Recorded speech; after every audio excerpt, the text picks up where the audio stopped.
Hi guys, this is Honda Jazz. So today I'm changing 12-volt battery.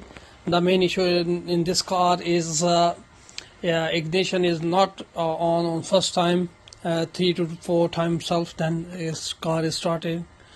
So the main issue is 12-volt battery is dead. So today I'm changing this 12-volt battery. First I'm open the negative terminal,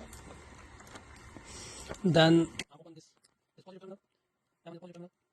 So after that, I open that screw, the nut, and after that this one. So it's open. Take off the battery and put new one.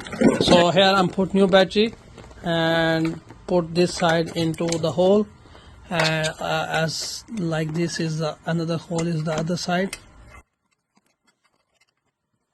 So the battery is fixed. So first you put the positive terminal,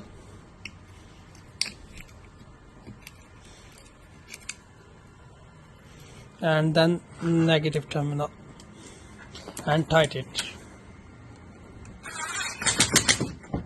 Thank you guys.